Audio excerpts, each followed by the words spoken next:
got the cornfield calm, Midwest tone, but he's spitting facts like a dog with a bone. Lanky frame, fire-haired, eyes on the case, breaking down the game and the darkest place. Sports scores to murder boards, Hoosier logic cuts like swords. From Friday lights to chalked out lines, this redhead's brain rewrites the lines inside the Hoosier mind, where the stories twist and stats unwind. He's a legend in flannel, mic in hand, digging deep where few can stand. From touchdowns to crime scenes raw, he's got the truth in every draw. Yeah, step in if you dare to find what's brewing inside the Hoosier mind. He'll talk Pacers, Colts, or Colts on trial. Hoosier humor with a devilish smile. He's that redhead sleuth with a box of clues. Takes your headline, breaks the news. With every stat and every scream, he's painting portraits in your stream. Don't blink, he'll tie it tight. From game night wins to murder flight. Inside the Hoosier mind, where the facts hit hard and the lines are blind. He's a ginger ninja, smooth and slick, cracking cases play by play quick. From courtrooms to the hardwood floor, he digs for more than just the score. Tune in and don't rewind, you're deep now inside the Hoosier mind.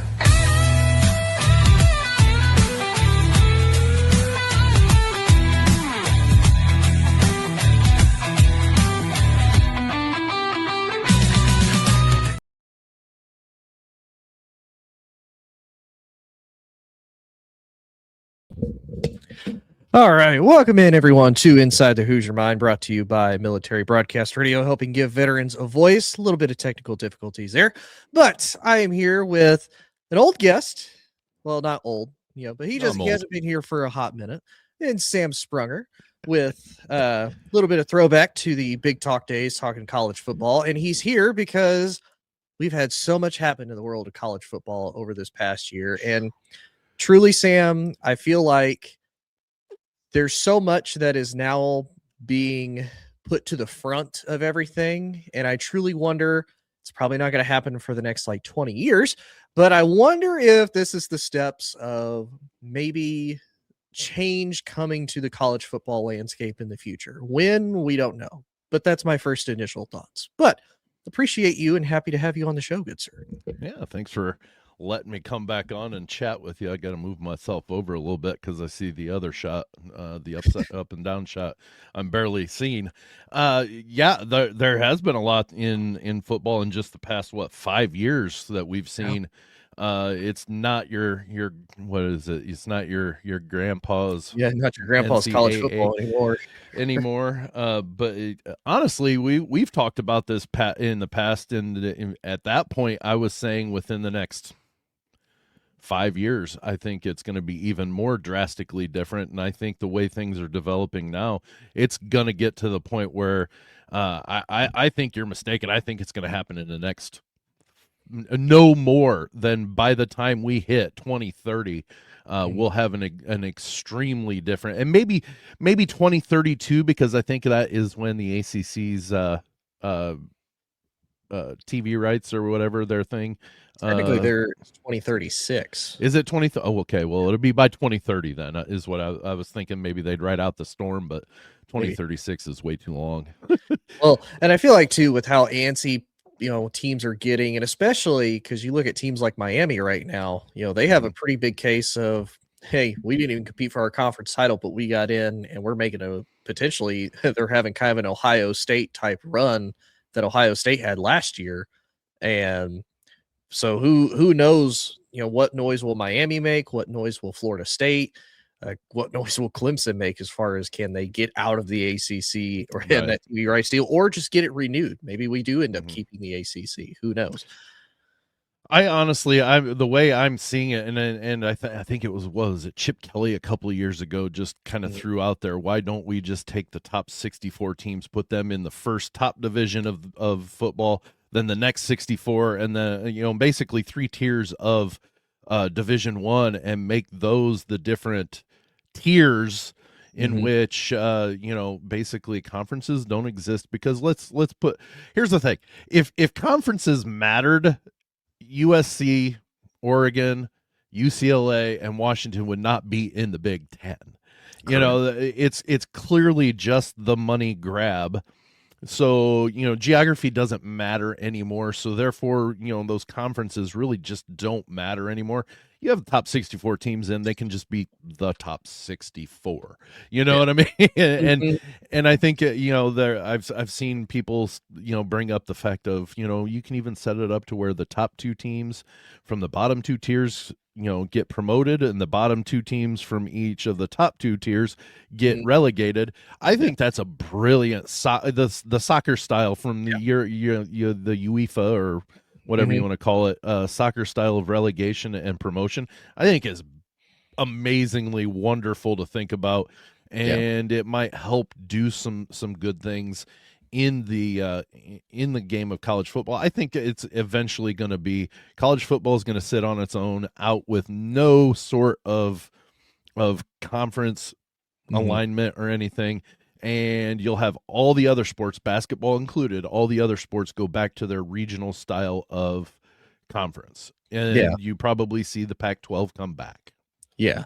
And in all honesty, that does kind of make sense. And like you said, we've talked about that for the last couple of years. Joel Klatt was a huge proponent of that, of why not just have football be its own entity. It makes sense. It does, because you think about it, it's the bread, it's the money, it's the breadwinner of the whole sports family as far as bringing revenue in for all of these universities. And even in the basketball schools. Exactly, even in the basketball schools. And like you said, with regionality, and basketball is cool because you do have some of these conferences that still, look at the Big East. The Big East is still a pretty prominent conference in the basketball side of sports for college, whereas it just doesn't exist anymore for football. It's technically the AAC, but even then, that's its own conference in basketball too, and the Big East still exists on its own for schools that basketball is their breadwinner. So, it is an interesting layout to see, and you brought something up that I wanted to pick your brain on, because I gave my own thoughts on it, but I want to hear your thoughts because you're also an avid college football fan. Yeah. The conference championships. Oh, goodness. I know. We've got because we've talked about this, and you for a while there, because I remember these debates you and I would have. You were a big proponent of just getting rid of them. Yep. And at first, totally abolish them. And I was like, at first I was thinking, no, like go win your conference. But this was also at the time when we had, a 4-team, football playoff, 4-team playoff. Where it actually kind of mattered. It kind of mattered. It's like, okay, if you're not the SEC champion, unless you're Alabama, you're probably not going to get in. And, we go from there, and there's a lot less room for error. Now you can have a couple trip ups, you can have a couple mistakes, and we've even seen teams, Ohio State last year, didn't even compete for it, went on a run, won the national title. Miami, poised to do dang near the exact same thing because they didn't compete for the ACC. And, with the way that they're playing and the way things shake out, maybe they're the dark horse team that's able to make a run. So this was the idea I had proposed, and I kind of want your thoughts on this too, along with it. I proposed copying like what we do in college basketball. Like if you have two teams that are both 13-0, like Indiana and Ohio State, or 12-0 in the regular season, co-champs, and you both get into the playoffs, you're co-Big Ten, regular season champs, keep going from there. Because realistically, yes, do we love to see, number one versus number two for a conference championship as an extra game? Absolutely. But there's the other point brought up of when you're sitting there and the college football playoff committee is trying to debate, who do we let in? Do we let in Miami? Do we let in Notre Dame? Does Alabama stay in? Do they get kicked out? And then you got poor BYU, which I'm not going to lie. I say poor BYU. I'm not really upset that BYU didn't get in. That's just a personal thing.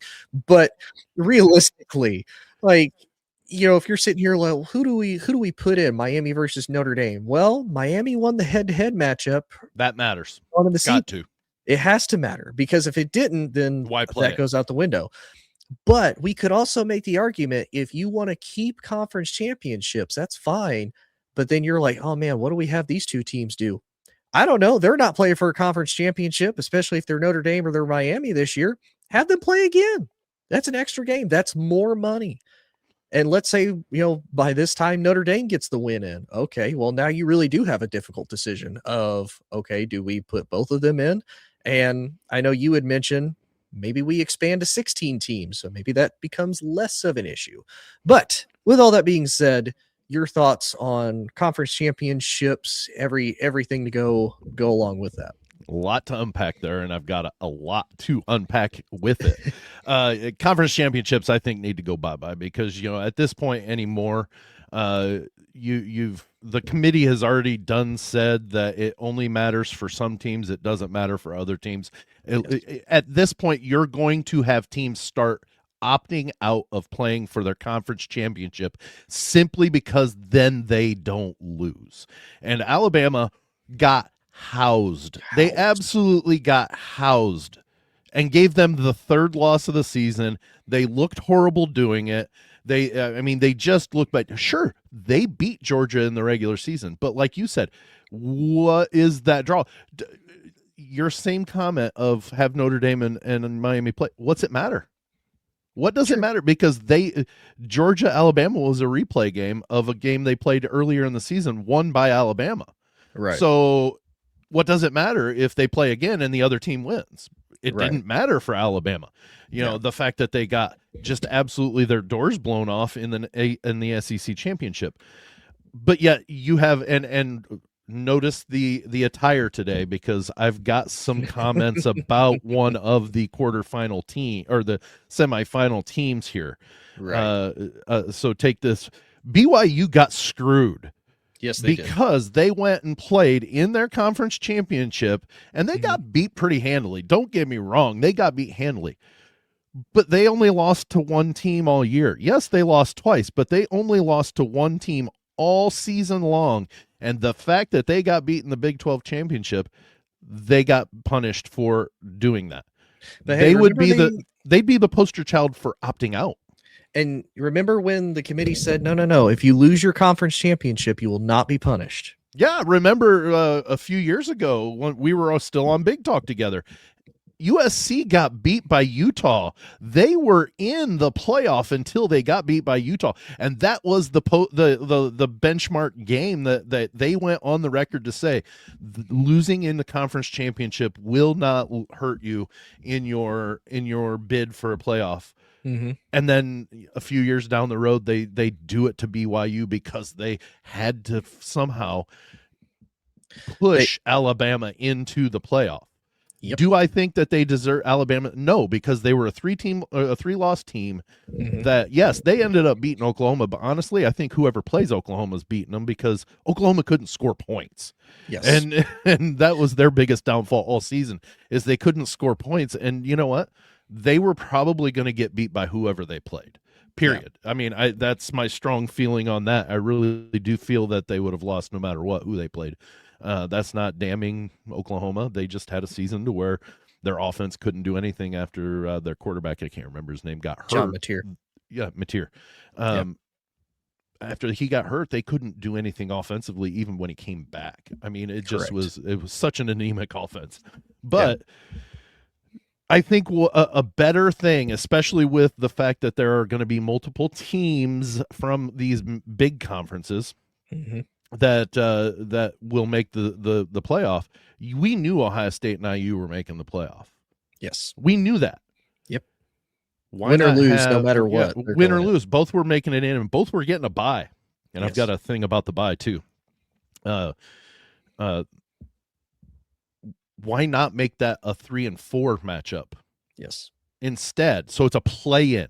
This year was a little bit of an anomaly because Oregon was going to make it in as well. Yes. We knew that as well. But there are going to be other years that third team that, because there's a big push, and trust me, with this new expansion, the Big Ten has enough pull that if they've got one that's even remotely close, a third team that's even remotely close to getting in, they're getting in. Yeah. But have the number 3 and 4 team play. Yeah. We expanded out in each of the SEC and Big Ten get 4, have number 4 and 5 play. Right. That's your conference championship. It's your play-in, rather.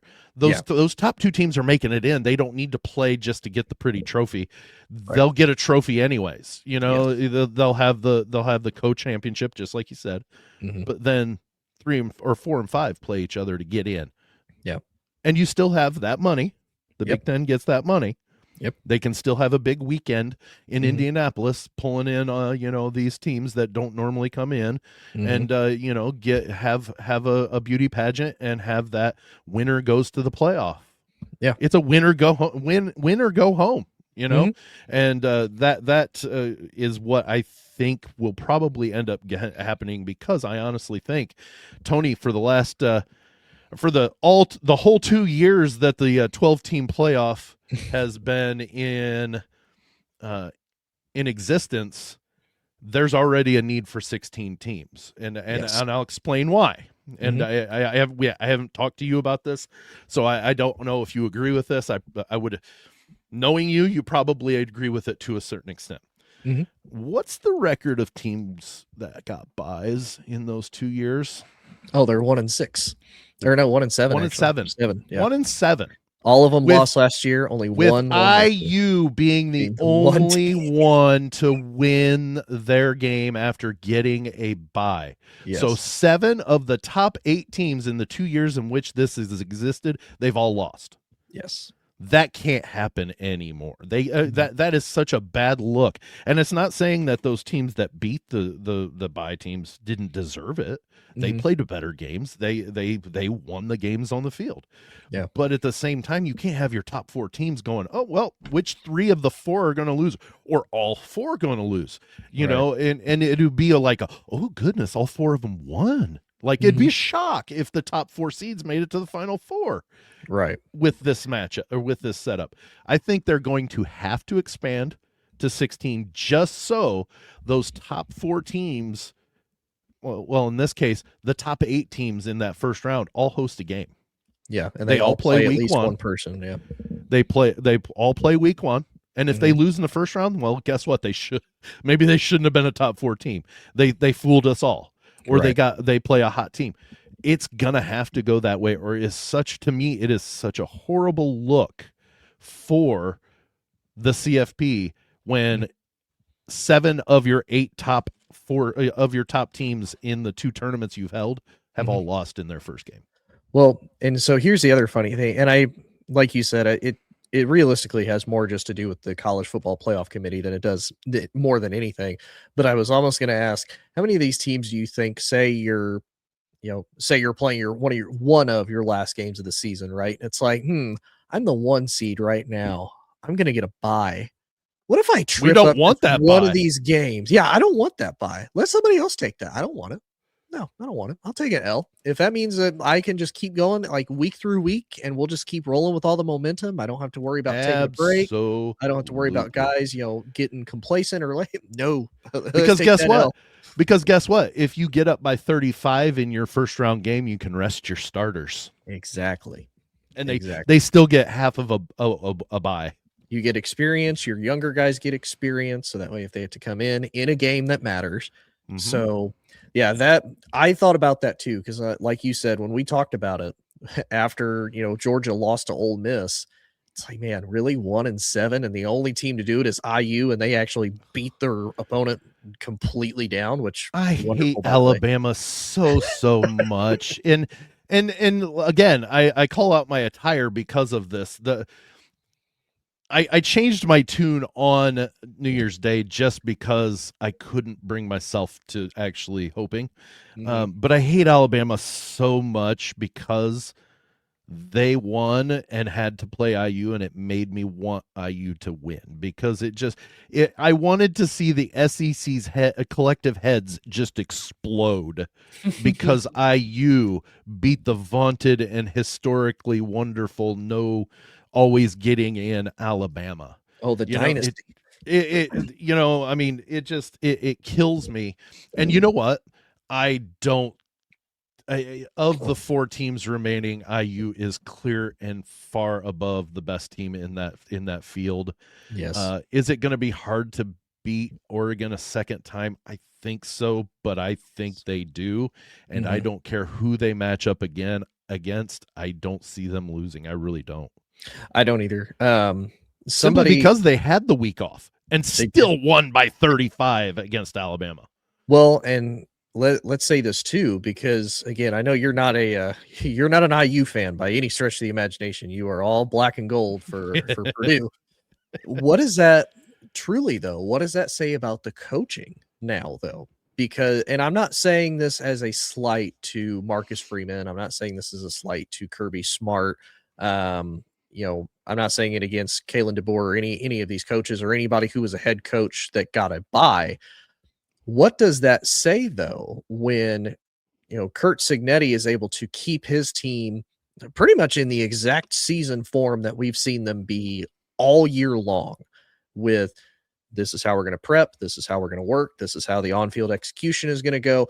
He's the only coach that it seemed like, hey, this team came absolutely ready to play like they do each and every week, week in and week out. Ryan Day, obviously, Michigan fans, everybody has something against Ohio State. Ohio State got bullied. They got down quick and they started to fight back a little bit, but it just seemed like they were never able to get their footing after that. Texas Tech, Oregon just had more talent. I know Texas Tech paid a lot of money. They were a fantastic team. They were fun to watch. I really hope they continue to stay like that, because it's cool to see Texas Tech just be that team and truly be a competitive team overall. But again, what does that say about Texas Tech's coaching, and what does that say about some of these teams that it just seems that they were not prepared to be in that moment? And for Oregon too, they got the reverse, because last year they were the team that got caught, getting beat in the first round, and now they're like, no, we've been there, we've done that, we're not doing this again.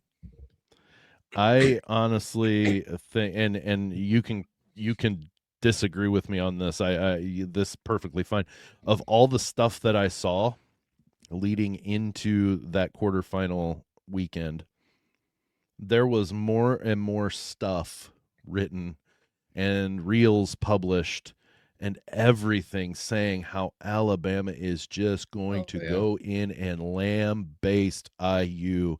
And there was no chance the Hoosiers had against the ever fearful and feared Black hoodie, Crimson Tide. The Crimson Tide, and honestly, when you have that much billboard material or bulletin board material, it makes your job a little bit easier. I'm not saying that if we saw nothing that IU would have folded like a cheap paper bag.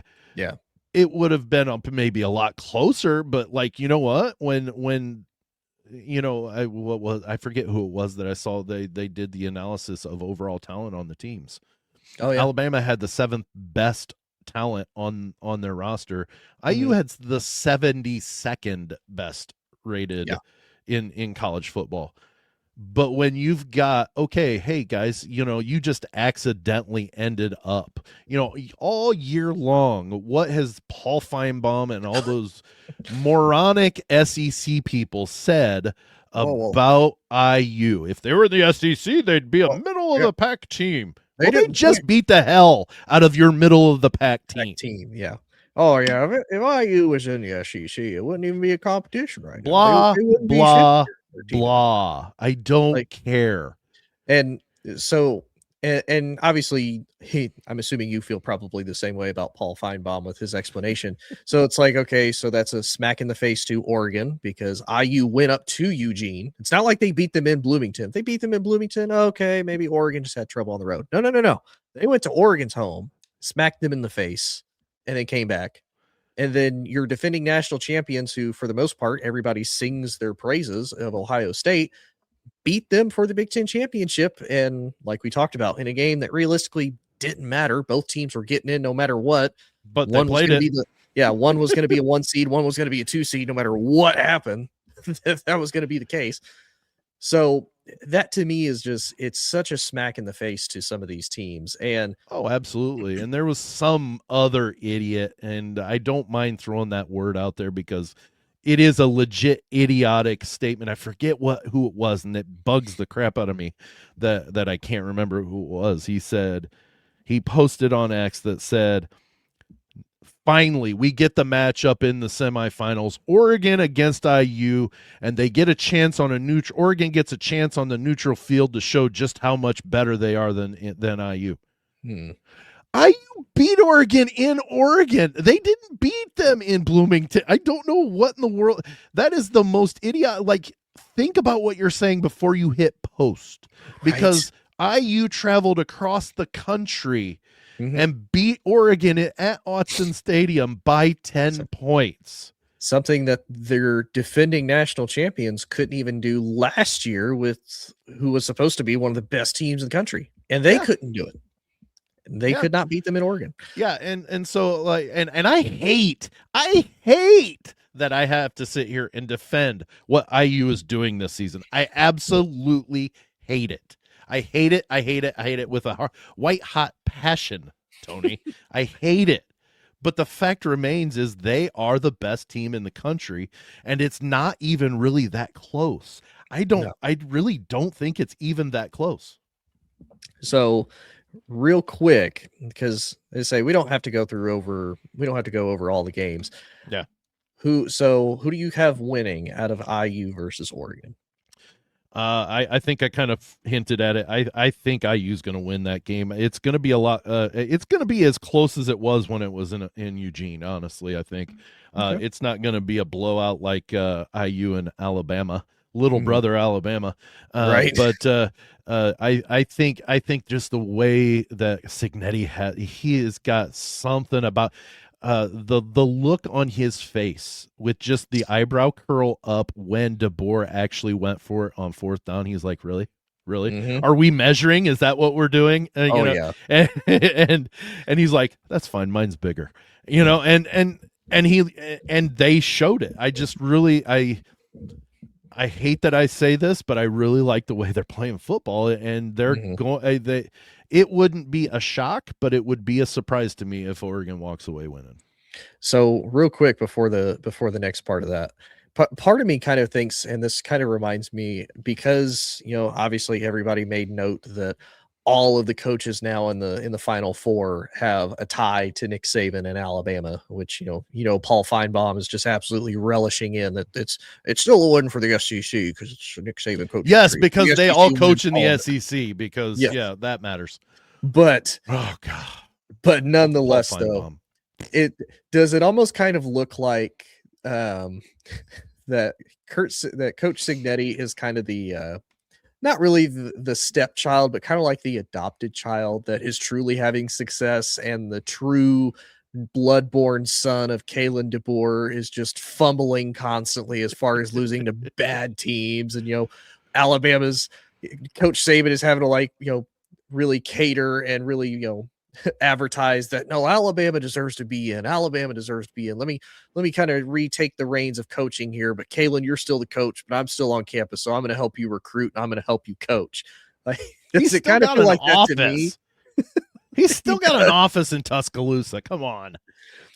Well, and it's funny. I have a buddy who goes to Alabama, and I called him out for that. I'm like, there ain't no way after that Florida State loss that Kalen just suddenly became a good coach all of a sudden again. As far as let's turn this team around. You know what? I'll do your game plans for you, Kalen, and then you can just act like you're making the calls. Yeah, there's a guy I follow on TikTok who's hilarious. He has this Nick Saban character, and then Kalen DeBoer. And every time Kalen DeBoer loses, Nick Saban shows up, and he's like, "You keep messing up, Daddy's coming home."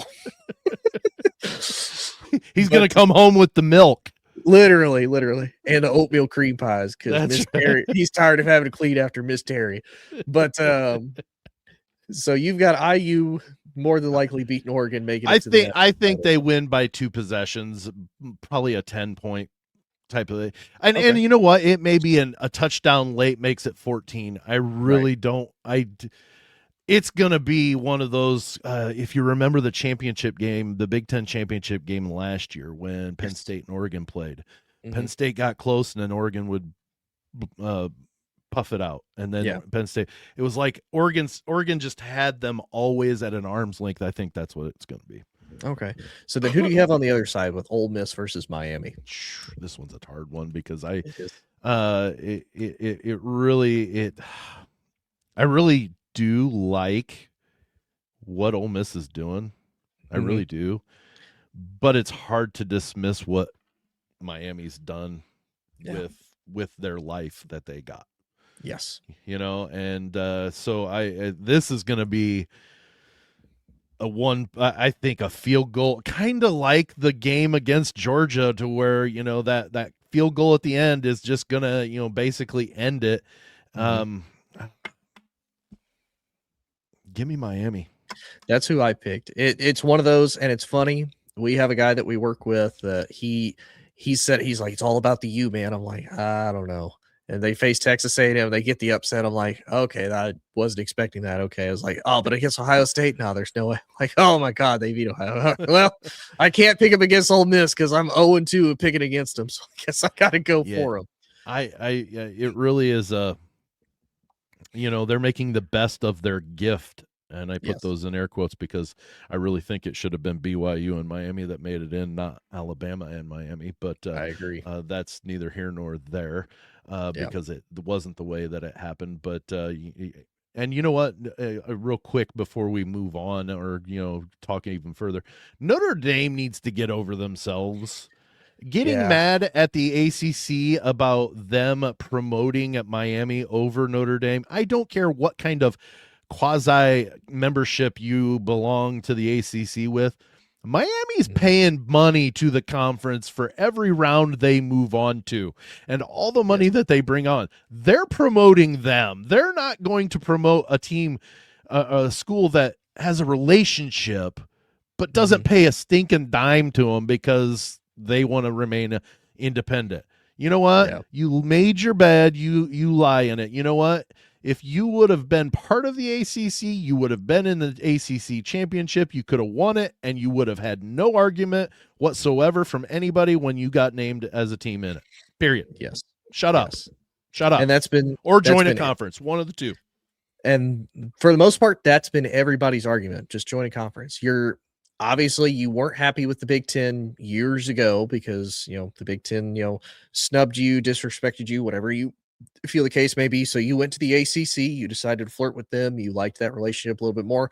Oh, wait a minute, you guys didn't advocate for, like you said, a team that if Notre Dame goes to the playoff, they get 100% of every single dime that they get. Because, and you know what, good for them having that ability. Yes, fantastic. Good for them. And like you win said, your games to get there. And like you said, if it's one of those that in the end, if you're being independent and you have full autonomy, full control over who you play and whatnot, cool. But like you said, if you're on the outside looking in, you're not competing for a conference championship and you've lost too many games and there's even a shred of doubt that, you might not get in, it might be time for you to rethink things. When your benchmark win is USC, and that's not taking anything away from USC, they just aren't what they were 10 years ago. Correct. When that's your benchmark win, you don't deserve to be in. I'm sorry. Correct. And Miami, their benchmark was you. They beat you. Yes. And you're mad that the conference is picking them and promoting them? Get over yourself. Or beat Texas A&M. You lost by a point to them, for crying out loud. In your own stadium. It's not like you're on the road. Stadium. At home. Come on. Yeah, I think their only ranked win was against Navy. It's like, really? That's and you know what? Navy was a 23rd ranked team, and they got there because they don't play anybody either. Nothing against the Naval Academy. Yeah. I don't know. I don't care for the Navy. I can say that being an Air Force veteran. Navy, I don't know about the Navy sometimes. Just kidding. I love the Navy. You know what I'm talking about. Yes. Great for the military, the service academies doing what they do, and if they get to be ranked, that's a great season. But you know what? In the grand scheme of things, that's not a real big win on a team's resume. No. And then real quick, as kind of our last college football topic, at least, what's your thoughts on Ole Miss still making this magical run without their head coach? Because there's a lot of people said, if Lane had still been the head coach and they played against Georgia, they might not be able to beat Georgia a second time. Like, a lot of people seem to be on board, not only because it's Lane Kiffin hate, and even as an LSU fan and somebody who goes to LSU, I completely understand. completely understand. I've even seen, and I think Lane tweeted that he is leaving LSU to become the president of Venezuela and all of that. But we're not going to get that far into it. I just thought it was a funny joke. My question is, does Venezuela pay the bonus if Ole Miss keeps moving on? Oh, I think they have to. I think he'd have that in the contract. But, how kind of cool is it that Ole Miss is still doing this? Because you got to think, we've never seen this before as far as a coach leaving a team midst a playoff run, especially with where they were sitting at 11-1. It's like you knew they were going to the playoffs. We've never seen a coach leave a team like this, not be a part of it, and the team just continue to chug along like absolutely nothing changed. Everything is still running the exact same way. The last time we almost saw it was the last time LSU hired a new coach. Yeah. When Brian Kelly left Notre Dame with them on the cusp of getting into the playoffs, but they ended up not getting there. You know what? It's the system's issue. This is completely and utterly the system's problem, because there shouldn't be any issue to where a coach has to leave his playoff team before the playoffs. We talked a little bit about this off air before we came on, and you know what? There are ways to do this that will still allow the kids to wait until after the season's done, completely done, and still be able to get into the transfer portal and get enrolled. Yes. You can't convince me, and colleges do it all the time. They let kids in past a certain date. Now, if it's past the drop date, then no, they don't let. But within a couple of weeks, you can still pick up a new class. So you know what? Those kids can still probably get enrolled and get into a class. They're going to be a little behind, but you know what? That's part of playing the game. If you want to leave your school that you're at, that's part of the game you're playing. Okay, period. Yeah. But at the same time, why? Like, there's a kid from close to where I grew up, and actually his mom, I graduated with his mom, tight end for Miami. He's been injured all year, or for the last half of the season, so he's not on the active roster, but he just transferred to IU. And people are like, oh, why would he leave in the middle of a playoff run?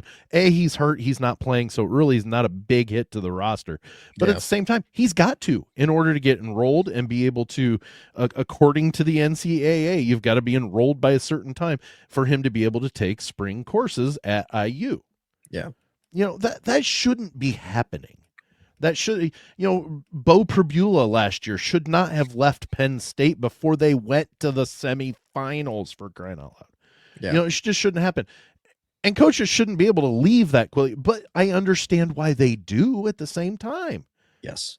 They're taking a new job because to go build a different program. Well, they've got to go because, hey, guess what? The portal's open. Well, the portal, and then look at the time when Lane left. He left 2 days before the National Signing Day, as far as keeping a lot of those recruits that are committed to the school. Yeah. And like you said, you and I talked about it off air. Realistically, and I don't even want to say college is like a mini NFL. It is. It is a professional league that the only difference is you have a little bit of school sprinkled in.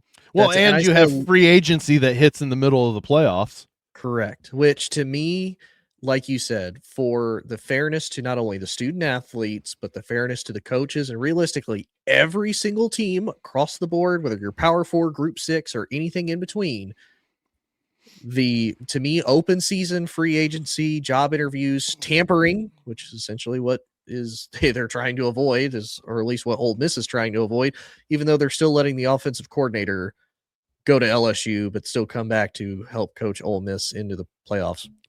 Anyway, nonetheless, it, to me, start it the day after the national championship, just like they do with the Super Bowl. You can't hire the Super Bowl coaches. You can't talk to them. You can't do anything like that until the Super Bowl is over. Then you can do whatever you want to do.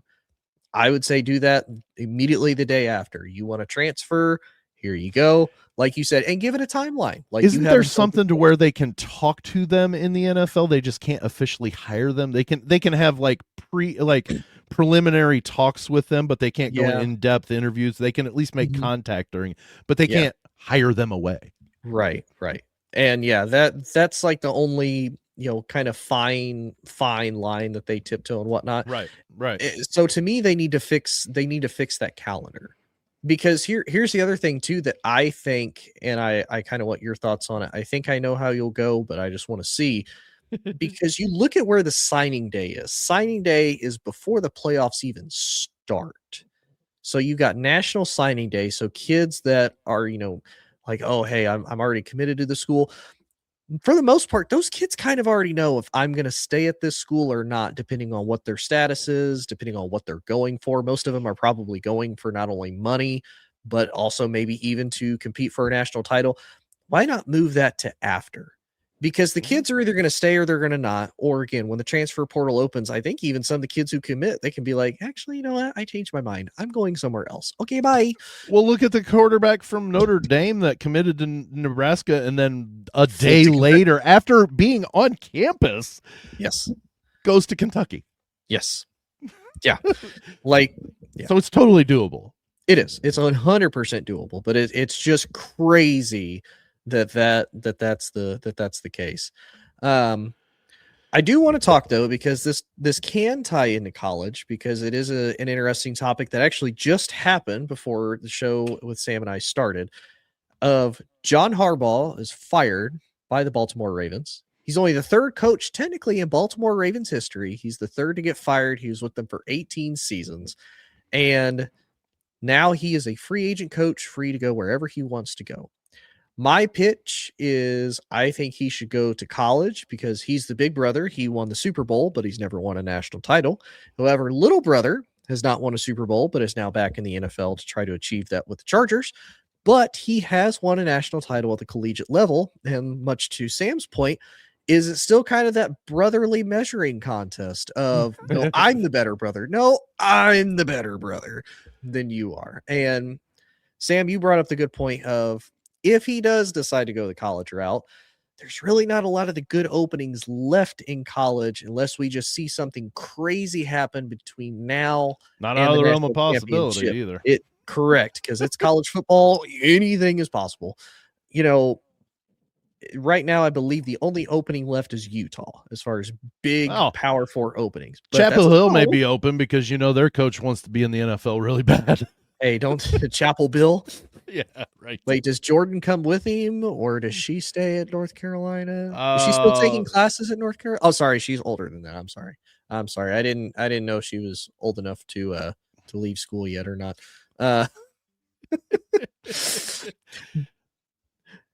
don't know what happens with John. I really don't. First off, I'm really, really confused as to why he's not still the coach in Baltimore, because you know Correct. what? I understand. Okay, you haven't done. Who are you gonna get that's better? And it's only his second losing season. No, second or third. Like, he's only had like 3 losing seasons with them. 18 seasons too. You know what I mean? So it's not like he's got more losing seasons than not. It's very confusing. But it's the what have you done for me lately, I guess, when it comes to that. But at the same time, probably has something to do with the fact that he's had high seeds and they haven't gotten to a Super Bowl since they won it. So probably has to do with some of that. But at the same time, who are you going to get that's better? You're just not. I don't know if you're going to find anybody that's better. I don't know. It's when it comes to John, I really don't know if he has a want to be in college. But honestly, I would see him taking a year off before jumping right into Utah if he did want to go. Now some of these NFL positions may get filled with somebody big name from college, but I just don't know that that's going to happen. You don't see that as much, at least from the big name colleges. And what college is going to be big enough for John what's the smallest style of college that John would be willing to go to? And honestly, Utah may be it. That may be too small. And say, and especially one that, yeah, realistically, because he would be going there with the intention of winning a championship, and you're only doing that with a big team. He's not going to somewhere like Boston College and trying to rebuild. You're not building it from the foundation up. No, you want something already in the cupboard. Correct. And yeah, because to me, if you look at the NFL jobs that are open right now, none of them are good. You've got Arizona is a mess. They have their own issues. Wouldn't take that job. The Giants is open. Don't necessarily think I would take that either. I mean, maybe because you've got Dart, you've got Cam Scattaboo, you've got Neighbors. There's potential, but New York's a hard place to play. You better win quickly, and there's a lot of high expectations. Atlanta's not a bad looking spot. That would probably be the best one that's open right now that John might consider. Correct. And realistically, that to me is like the only other good Michael one. Penix is a poor man's Lamar. Like, he can run, but yet he's still got a good arm. Like you've got young weapon. Well, because they do have to figure out if they want to keep Kyle Pitts or not. And he hasn't really lived up to potential. But you do have Drake London. You've got Bijan. You've got now young defensive pieces to work with. Like, there's a lot of talent, and there's some stuff there. And the expectations aren't going to be crazy high if he goes to Atlanta either. Like, the expectation isn't, hey, you need to be like in the playoff. Look at it this way, Tony. They tied for first technically in their division. That's true. That's true. And they were the ones that screwed the Buccaneers out of a title because they beat the Saints in the last week of the season. And so like they weren't like they underachieved and still tied for first. And so. Atlanta might be something if John Harbaugh is really still wanting to stay a coach this year or this next season and be in the NFL and have a chance at something. That might be the position where you might see him go. Yeah, but I'll be honest, like you said, maybe it's something kind of like Mike Vrabel. You take a year off, kind of just enjoy yourself, relax. You've been doing this for 18 years. Take a year off, enjoy time with. Go hang out with John Mellencamp. Yeah, or. I don't think he would do it.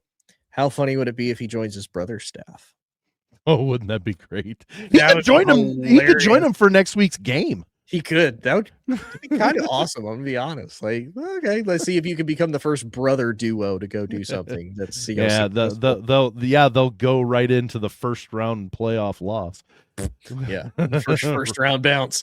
But hey, it was one of those when I saw it as like you said, I'm like, why? Like you said, maybe it's a what have you done with me lately? Heck, he's gotten you into the playoffs just about every single year except for this year, especially in recent memory. So it's like whatever. Yeah, But we'll move on to the last topic because we got to save the best for last because this is Sam's favorite topic because it's college basketball and it's especially about his favorite team and one of his, I think, current favorite players in Braden Smith breaking Cassius Winston's record for Big Ten's all-time assist leaders with 893, record that only stood for about 3 years. Before that, it stood for almost 20 years because Mateen Cleaves had it in 2000, and then Cassius broke it in 2017. Yep. So now Braden is now the all-time leader, and I'll be honest, I have not followed college basketball as much because we're still deep into football, but just looking at the Big Ten standings, Nebraska 15-0 just beat Michigan State. That's crazy. Just the fact that they're in that position, especially after, I don't know if you remember, I was always like, I feel like Nebraska. Now I know Maryland. And now they're actually there. Yeah, now they're actually there. But Purdue's sitting there at 5. They only have one loss on the season, so they're still continuing to be the big team and as far as probably going to be one of the best representatives out of the Big Ten. How are you feeling about Purdue, and do you think they can make a deep run once again? Wow, a lot to unpack there with such little time. First off, Braden Smith, think about this, Tony. There are still 17 regular season games remaining in his senior season, and he is averaging 10 assists a game. He's 180 assists away from the all-time NCAA record. Mm-hmm. Bobby Hurley had 1,073, and Yeah, 1,073, and he's at 893 right now. Yeah. And if he averages 10 assists a game, he will tie it on the last game of the season and probably break it.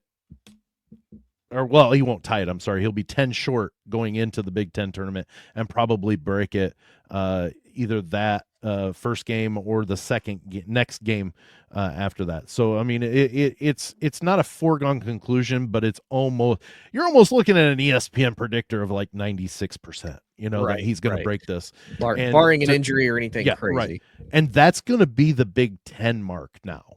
Yeah. And to think that, the whatever Cleves had stood for almost 20 years.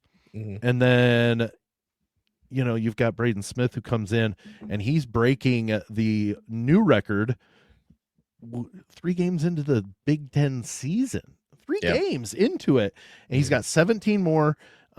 I truly believe, and you can, argue. Anybody can argue with me on it, but they're going to lose this argument. Braden Smith's best player in the country right now because of what he can bring to the court. He can score. He doesn't have to. He only averages about 13 points a game, but he doesn't have to. He can put 30 on the board if he needs to, but he doesn't need to. Yeah. He can. I don't know if you've seen any highlights of some of these assists that he's gotten, but just absurd behind the back through defense to a perfect landing point for a dunk, or they're absurd. His pump fake is one that you couldn't.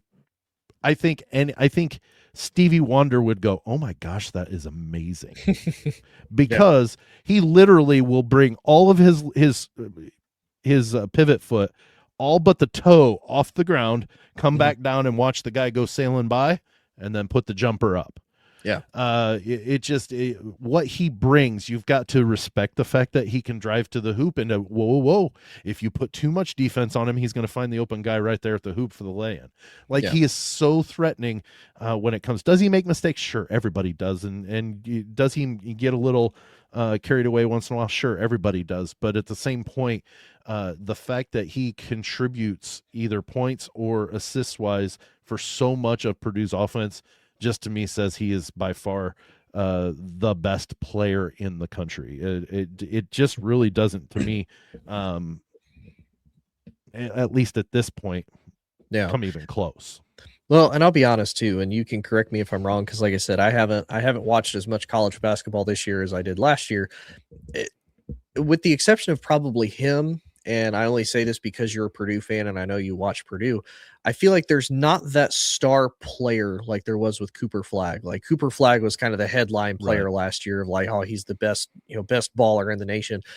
But it feels like to me now, and I've kind of felt this way for the last probably 3 or 4 years, with the exception of maybe a handful of guys here and there, you don't have those singular big stars that are just taking over teams and taking over games like they do, and you will. But it seems like, with the way Purdue plays, with the way Michigan State plays, it truly is a team collective. We will have good stars. We will have guys that can make big plays, but we don't need that big money name. We don't need this one big guy that we have to try to funnel everything through to make it happen. Now, obviously, Purdue had Zach Edey, which they did for a long time. They utilized what they had, but it's still a testament to Braden Smith and the rest of this Purdue team of what they've been able to do, and that still collectively as a team, they can still produce this type of success even without that quote-unquote star player there. Let's say it this way, yes, Braden Smith benefited greatly from having 2 years with Zach Edey. He absolutely did. Mm-hmm. But at the same point, Zach Edey got a lot of his lunch set for him because he had Braden Smith. Now, has he gotten is he a lot better than what he was those 2 years? I think so. I think he's that much better now. He's improved in his assist totals average every year, and his turnovers have gone down. Not every year, but they've gone down. His average, and Matt Painter talks about a lot, to where a 2.5 assist to turnover ratio is a very, very good ratio. Mm-hmm. Braden Smith's almost a 4-to-1 right now. Yeah. Like think about that. And three times, Tony, he has out assisted the entire other team that he's played against. Yeah. Against Memphis in the Baja Mar in the early season. Then just on the 20th in Indianapolis against Auburn, he out assisted the entire Auburn team. And then when he broke the record the other night, he out assisted Wisconsin 12-7. So like for him to be able to do that, and here's the real thing, and I've been talking to a couple of different people, they feel that he hasn't really broken out with a big game yet on the assists. Think about that. You know, like they're saying there's going to be a game where he's going to blow up for maybe even 20 because all the passes he ends up sending out, the shots get hit instead of only a few of them falling. You know, like there's been multiple games that he's had 10 or 12 assists that he could have had 4 or 5 more because they had great looks and just didn't hit the shot. Yeah. Well, Sam, Purdue is going to be one of the better teams. You forgot to mention Michigan. I know you're a Michigan State guy, but you forgot to mention Michigan, but they're pretty impressive. But this is going to be a good Big Ten season. It is. Well, I appreciate you being on, good sir. Appreciate everybody tuning in, and we will see y'all next week. Life is like a duck. Tough times don't last, but tough people do. Here at Military Broadcast Radio, we're teaming up with our friends at Die Tired, the veteran-friendly music band spreading strength, resilience, and mental health awareness one shirt at a time. And check